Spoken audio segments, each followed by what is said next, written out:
আসসালামু আলাইকুম রহমতুল্লাহ everyone, welcome to our channel booster for you. Friends, আশা করি তোমরা যে যেখানে আছো ভালো আছো এবং সুস্থ আছো।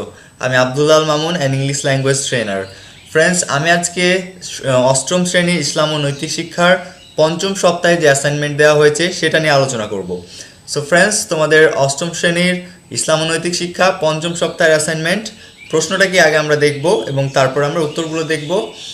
তার আগে আরেকটি বিষয়, যে তোমরা যারা এখনও স্পষ্ট দেখতে পাচ্ছ না ভিডিওটি, অর্থাৎ তোমরা অনেকে কমেন্ট করছো যে স্যার আমরা স্পষ্ট দেখতে পাচ্ছি না, ঝাপসা দেখাচ্ছে, তারা অবশ্যই তোমাদের স্ক্রিন রেজুলেশনটা বাড়িয়ে নাও ফোনের। আর এটার জন্য তোমরা যেটা করবে সেটা হচ্ছে ফোনের ডান দিকে উপরে দেখবে তিনটা ডট আছে, সেখানে ক্লিক করলে কোয়ালিটি নামে একটা অপশান আসবে এবং সেখানে তোমরা যদি 360p যেটা আছে 360p করে রাখো তাহলে আমার মনে হয় দেখতে পাবে। আর একটু বেশি করলে তো আরও ভালো, বাট অ্যাটলিস্ট 360 করলে তোমরা পরিষ্কার দেখতে পাবে।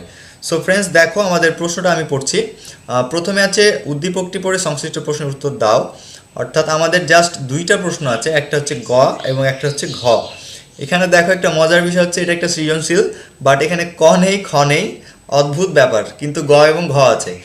সো দেখো, everything is possible in Bangladesh. So জনাব নকিব স্বীয় উদ্যোগে যোগাযোগ ব্যবস্থার উন্নয়নের জন্য এলাকার কতিপয় বন্ধুদের নিয়ে প্রতি শুক্রবার রাস্তাঘাট মেরামত ও সংস্কার করেন। অন্যদিকে তার এক বন্ধু নাবিল তার এই কাজগুলোতে অংশ না নিয়ে বরং বলেন নকিব সাহেব নেতা হওয়ার জন্য এসব করছেন। সো তাহলে দেখো আমাদের প্রশ্নগুলো কি। গ নাম্বারে বলছে নকিব সাহেবের মাঝে ইসলামের কোন সেবার বিষয়টি প্রকাশ পেয়েছে ব্যাখ্যা করো। আর ঘয়ের প্রশ্নটি হচ্ছে ইসলামের দৃষ্টিতে কায়েসের দৃষ্টিভঙ্গি কিসের পরিচয়ক আলোকপাত করো। সো ফ্রেন্ডস, একটা জিনিস খেয়াল করো যে এখানে প্রশ্নে লেখা আছে কায়েস, কিন্তু আমাদের এখানে উদ্দীপকে আছে কি দেখো নাবিল। তাহলে আমরা আসলে কায়েসের উত্তরটা দিব নাকি নাবিলের, এটা কনফিউশন থেকেই যায়। আমার মনে হয় তোমরা যে কোনো একটা দিতে পারো অথবা অবলিক দিয়ে দুইটাই দিয়ে দিতে পারো, ব্যাপার না। সো ফ্রেন্ডস, তাহলে চলো আমরা উত্তরটা দেখে নিই। সো ফ্রেন্ডস, আমাদের গয়ের প্রশ্নটা ছিল নকিব সাহেবের মাঝে ইসলামের কোন সেবার বিষয়টি প্রকাশ পেয়েছে। দেখো, জনাব নকিব সাহেবের মাঝে ইসলামের সমাজ সেবা বিষয়টি প্রকাশ পেয়েছে।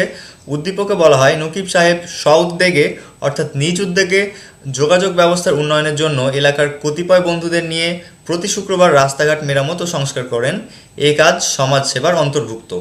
কেননা আমরা জানি যে সমাজের কল্যাণে ব্যক্তিগত উদ্যোগে বা সম্মিলিত প্রচেষ্টায় সম্পাদিত যাবতীয় স্বেচ্ছাসেবামূলক কাজকে সমাজসেবা বলে।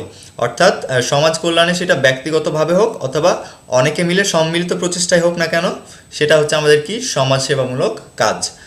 সমাজ কল্যাণের পরিভাষায় মানব কল্যাণ ও উন্নয়নের জন্য গৃহীত সকল পদক্ষেপই সমাজসেবা নামে পরিচিত। সাধারণত সমাজের অভাবী জনগোষ্ঠীর উন্নয়নে কাজ করাকে সমাজসেবা বলা হয়ে থাকলেও সমাজসেবার পরিসর আরও অধিক, যেখানে মানব কল্যাণ ও যে কোনো উন্নয়নমূলক কাজ করাকেও এর অন্তর্ভুক্ত করা হয়। আল্লাহ তাআলা বঞ্চিতদের সাহায্য করার জন্য নির্দেশ দেন। তিনি বলেন, তাদের ধনীদের ধন সম্পদে রয়েছে অভাবগ্রস্ত ও বঞ্চিতের হক। সূরা জারিয়াত। সমাজসেবার আরও একটি দিক ফুটে ওঠে যে তার এলাকার রাস্তাঘাট নষ্ট হওয়ার কারণে তাদের মেরামত করতে হচ্ছে, অতএব তাদের এলাকার মানুষ বঞ্চিত হয়ে আছে বলেই তার উদ্যোগে তা মেরামত করছে। আর এই বঞ্চিতদের সাহায্য করাই সমাজসেবার অন্তর্ভুক্ত। সুতরাং পরিশেষে বলা যায় জনাব নকিব সাহেবের মাঝে ইসলামের সমাজসেবা বিষয়টি প্রকাশ পেয়েছে। সো ফ্রেন্ডস, এটা ছিল আমাদের গয়ের উত্তর। এখন আমাদের ঘয়ের প্রশ্নটা আমরা দেখি। ঘয়ের প্রশ্নটি আছে ইসলামের দৃষ্টিতে কায়েসের দৃষ্টিভঙ্গি কিসের পরিচায়ক। কায়েস বা নাবিল, অর্থাৎ নাবিল যে তার নকিব সাহেবের এই কাজকে কি করছে, নেতিবাচক দৃষ্টিভঙ্গি দিয়ে দেখছে, তার এই কী বলছে, তার এই দৃষ্টিভঙ্গিটা কিসের পরিচায়ক। সো আমাদের অ্যান্সারটি হচ্ছে ওকে, দেখো, বলছে ইসলামের দৃষ্টিতে কায়েসের বা নাবিলের দৃষ্টিভঙ্গি পরশ্রী কাতরতার পরিচায়ক। উদ্দীপকে উল্লেখিত জনাব নকিব সাহেব তার এলাকার রাস্তাঘাট মেরামত ও সংস্কার করেন। তা দেখে তার বন্ধু নাবিল অথবা কায়েস তার এই কাজগুলোতে অংশ না নিয়ে বরং তিনি বলেন, এখানে একটা কমা হবে, বরং তিনি বলেন, আসলে আমরা স্ক্রিপ্টগুলো একটু খুব দ্রুত করতে হয় তো আমাদেরকে, তাই কিছু মিস্টেক থেকে যায় ছোটোখাটো, তোমরা একটু প্লিজ সেগুলো কারেক্ট করে নেবে। সো তাহলে দেখো, তিনি বলেন নকিব সাহেব নেতা হওয়ার জন্য এসব করছেন।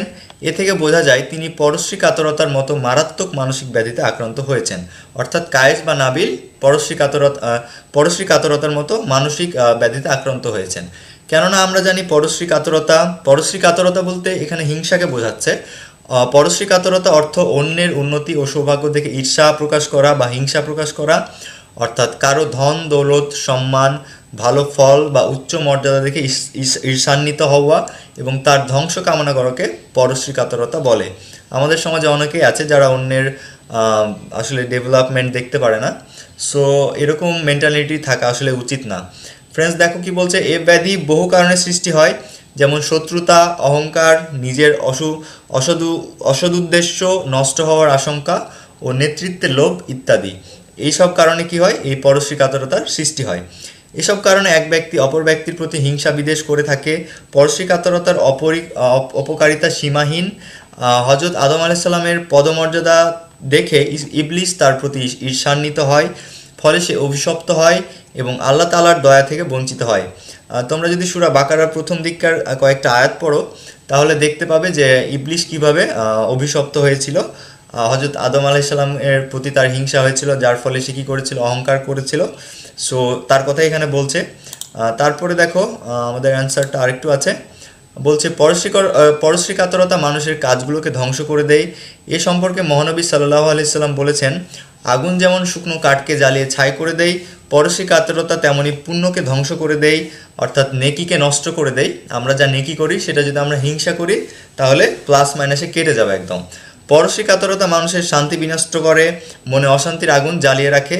পরশ্রী কাতর ব্যক্তি আল্লাহ মানুষের কাছে সর্বদা ঘৃণিত। তাই উপরোক্ত বিষয়গুলো পর্যবেক্ষণ করলে বোঝা যায় ইসলামের দৃষ্টিতে কায়েসের বা নাবিলের দৃষ্টিভঙ্গি পরশ্রী কাতরতার পরিচায়ক। সো ফ্রেন্ডস, আশা করি আমাদের অ্যান্সারটি তোমরা বুঝতে পেরেছো।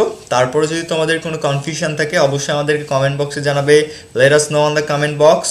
আর ফ্রেন্ডস, তোমরা আসলে কোন জেলা থেকে আমাদের ক্লাসগুলো করছো সেটা আমাদেরকে কমেন্ট বক্সে জানিয়ে দাও, যাতে আমরা জানতে পারি যে আসলে কোন জেলা বা কোন গ্রাম থেকে তোমরা ভিডিওগুলো দেখছো, কোন স্কুল থেকে করছো সেটাও জানাতে পারো। আর প্লিজ আমাদের চ্যানেলটি সাবস্ক্রাইব করতে ভুলবে না, আর অবশ্যই বেল বাজিয়ে দিবে, বেল বাটনটি ক্লিক করবে, যাতে করে আমরা কোনো ভিডিও আপলোড দিলেই তোমরা নোটিফিকেশনটি সাথে সাথে পেয়ে যাও। Thanks a lot for watching. আসসালামু আলাইকুম ওয়া রাহমাতুল্লাহ।